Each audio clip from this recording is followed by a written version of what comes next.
They didn't just pass an income tax in Washington state, they may have just blocked your ability to vote on it.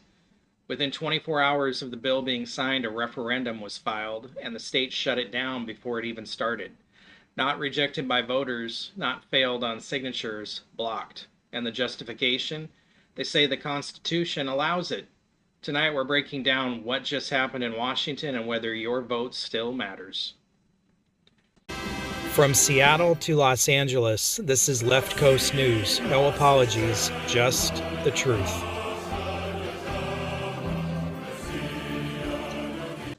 Welcome back to Left Coast News, where we don't just read headlines, we break down what these policies actually mean for you, your rights, and your future here on the West Coast.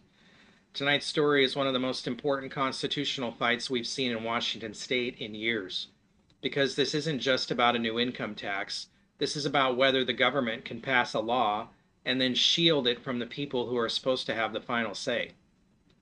So what happened?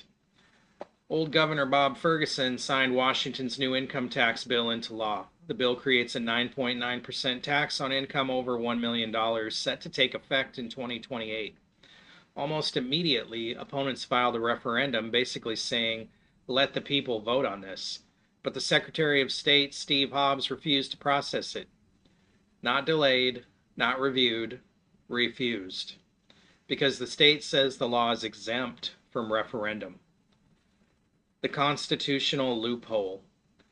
Here's where this gets serious. Washington's Constitution gives the people the power of referendum.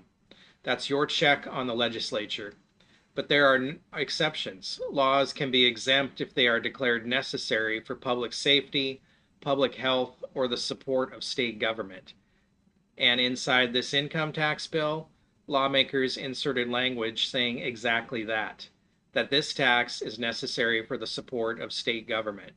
Translation: they may have written the law in a way that prevents you from voting on it at all. Legal versus reality. Supporters will say this is legal. The Constitution allows it. And technically, they're not wrong. Courts have often deferred to the legislature on these clauses, but here's the real issue. If lawmakers can declare any bill necessary for government support, then what law can't they protect from a referendum? Taxes, regulations, gun laws, energy policy? At that point, the referendum power still exists on paper, but not in practice. Why this matters. Let's strip the politics out of it. This isn't about whether you support taxing millionaires. This is about process. Because once the government can decide which laws you're allowed to vote on, you don't really have direct democracy anymore. You have controlled participation. And that's a dangerous shift, especially in a state like Washington that has historically relied heavily on initiatives and referendums to check government power. The second battle. Even if the referendum is blocked, the fight is far from over. Opponents are already preparing a legal challenge, and that opens a second front. Can the state block a referendum this way? And separately, can this income tax survive constitutionally at all? Because Washington has a long legal history rejecting graduated income taxes. So now this likely heads to the courts, possibly all the way to the Washington Supreme Court. Step back and look at the pattern. Across the West Coast, you're seeing expanding government authority, increasing taxation, and fewer direct checks from voters. And when those checks do exist, you're seeing more efforts to limit or bypass them. That's not speculation. That's what just happened here. This is bigger than one bill. It's bigger than one tax. The question is simple. Do the people still have the final say in Washington state? Or can the government pass laws and decide for itself whether those laws are allowed to be challenged? Because if that line gets crossed, you're not just losing a policy fight, you're losing the ability to have one. If you want real breakdowns of what's happening in Washington, Oregon, and California without the spin, follow Left Coast News.